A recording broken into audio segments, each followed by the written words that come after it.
کو یہ نہیں پتا کہ میں کس در کا بیکاری ہونے سے میری قیمت رب کی نظر میں بڑھے گی، لیکن کفار کو مسلمانوں کا یہ راز پتا ہے۔ کفار کو پتا ہے کہ فلسطین کے اتنے اتنے بچوں کو وہ کیوں مار رہے ہیں۔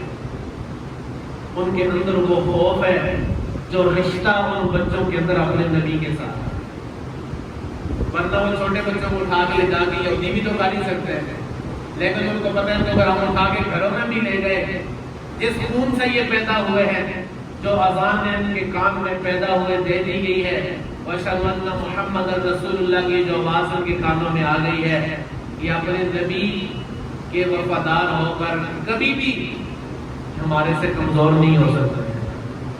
کافر یہ بات سمجھتا ہے کہ مسلمان کی دولت اس کے نبی کی محبت ہے، لیکن مسلمان اس خزانے سے ناواقف ہے۔ یہ سمجھتا ہے شاید میں پیسے کے اعتبار سے بڑا ہو جاؤں تو کامیاب ہو جاؤں گا، شاید میں تعلیم میں پی ایچ ڈی کر لوں تو کامیاب ہو جاؤں گا، شاید میں حکومت بنا لوں تو میں کامیاب ہو جاؤں گا، شاید میرے پاس حسن آ جائے، میری سوشل ویلیو مجھے مل جائے تو شاید کامیاب ہو جاؤں گا۔ اصل ڈائریکشن اس کو پتا نہیں کہ میں اور آپ کامیاب تب ہوں گے جب ہمیں اپنا نبی اپنی جانوں سے بڑھ کر پیارا لگے گا۔ بدر کو دیکھ لیجئے، بدر کو دیکھ لیجئے، کیا تھا؟ کوئی ان کے پاس میزائل تھے، کوئی کافروں سے زیادہ تعداد تھی، کوئی سامان 8 تلواروں سے زیادہ تلواریں تھیں، کوئی ان کے پاس کوئی عقلی اعتبار سے کوئی دنیا کا دانشور یہ بتائے کہ اسباب میں سے ان کے پاس کیا چیز تھی کہ جس بنا پر وہ سر اٹھا کر میدان بدر میں چلے گئے۔ اور جب رسول اللہ صلی اللہ علیہ وسلم نے مشورہ فرمایا کیا چاہتے ہو بھائی بدر میں جانے کا کیا ارادہ ہے، تو جو صحابہ کے کمنٹس تھے، جو ان کا جواب تھا، جو ان کا اظہار تھا، ان میں سے آپ کو ایسے نظر آئے گا شاید یہ ایٹم بم لے کر ساتھ چلے تھے، لیکن چلے کیا تھے کہ ان کو یہ پتا تھا کہ ہم رسول اللہ صلی اللہ علیہ وسلم جیسی عظیم محبت کو آپ کی ذات کے ساتھ لے کر جا رہے ہیں۔ تو کیا فرشتے آئے کہ نہیں آئے؟ کیا ایٹم نے بھی اتنی مدد کی مسلمانوں کی جتنی بدر میں نبی کی محبت نے مدد کی؟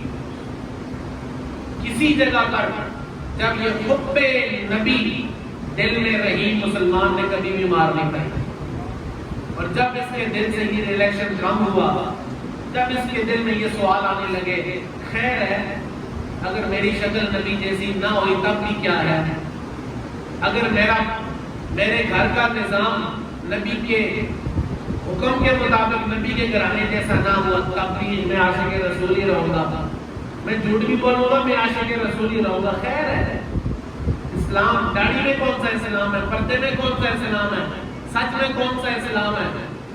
تو جب اس کے ذہن میں یہ کون سا اسلام آیا تو اس کے اندر غیروں کا طریقہ رائج ہوا، شیطانیت گھسی، غیروں نے راستہ بنایا، یہ نبی سے دور ہو گیا، جتنا جتنا نبی سے دور ہوا رب سے آٹومیٹکلی دور ہو گیا۔ اور وہ لوگ جو نبی سے اتنے جڑے ہوئے تھے کہ وہ کسی کی بات برداشت تو دوری بات ہے نبی کے خلاف سننے کو بھی تیار نہیں تھے۔ اس طرح مسئلہ حبیب بن زید رضی اللہ عنہ کا مسلمہ کے ساتھ خط لے کے جانے والا واقعہ ہم نے ٹکڑے ٹکڑے ہو گئے تھے، لیکن یہ سنا بھی نہیں، اظہار بھی نہیں کیا کہ تو کیا رہا ہے، میں کہہ رہا نعرہ میرے نبی کی محبت کے خلاف ہے۔ ختم نبوت ہو، ناموس رسالت ہو، بات صرف ایک ہی ہے، یہ میرے اور آپ کے مسلمانوں کے ایمان پر حملہ ہے، نبی سے دور کرنے کی کوشش ہے۔ یہ مسلمان دنیا میں اور بڑے موضوعات ہیں، صرف کسی کو کیوں پناہ نہیں دیا جا رہا ہے، صرف ختم نبوت کی چیزوں کو کیوں چھیڑا جا رہا ہے، کئی خاکے کیوں بنائے جا رہے ہیں، ناموس رسالت کا مسئلہ دنیا میں کیوں ہے، اور ایشوز ختم ہو گئے ہیں دنیا میں؟ نہیں، مجھے اور آپ کے ایمان کے ٹمپریچر کو چیک کیا جاتا ہے، میرے اور آپ کے ایمان کو ناپا اور تولا جاتا ہے، اور ایمان رب کی ضرورت نہیں، نبی کی ضرورت نہیں، میری اور آپ کی ضرورت ہے۔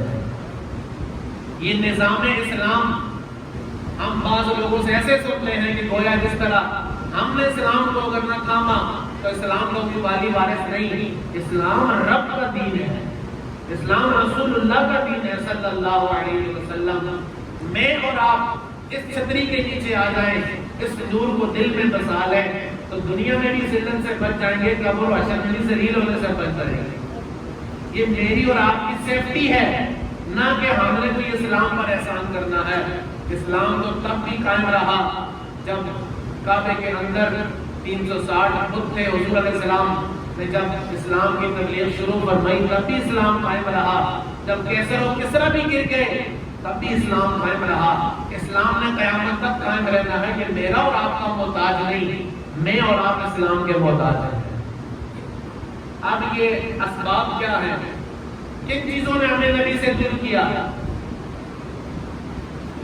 کس وجہ سے ہم نبی سے دور ہوئے تھے؟ وہ جو اصل رشتہ محبت ہے حضور علیہ السلام سے. اقبال نے بھی کہا وہ فاقہ کش جو ڈرتا نہیں موت سے, روح محمد اس کے بدن سے نکال لو. یورپ کا تو اسلام کے خلاف جو پہلا نصب عین ہے, جو اس کا ٹارگٹ ہے, وہ تو یہ کہتا ہے کہ یہ تو اس کو ہم بھوکا رکھیں, اپنے نبی کے نام پر بھوکا رہ کے مرنے کو تیار ہے. اس کو ذبح کر دیں, یہ کربلا کے میدان میں نبی کا نام لے کر سب کچھ قربان بھی کر دے گا. اس کو ہم کوئی اور دنیا کی اذیتیں, یہ خندقوں میں گر کر آگ میں جل کر سب کچھ اپنے نبی پر قربان کرتے ہوئے ہم اس کو پیچھے نہیں ہٹا سکتے. ایک ہی کام ہے, جس نبی کے نام پر یہ کمپرومائز نہیں کرتا, آہستہ آہستہ ایسا انجیکشن لگاؤ, آہستہ آہستہ ایسی تعلیم اس کے اندر ڈالو, ایسی سوچ ڈالو کہ وہ والا تعلق اس کا نبی سے کم ہو جائے.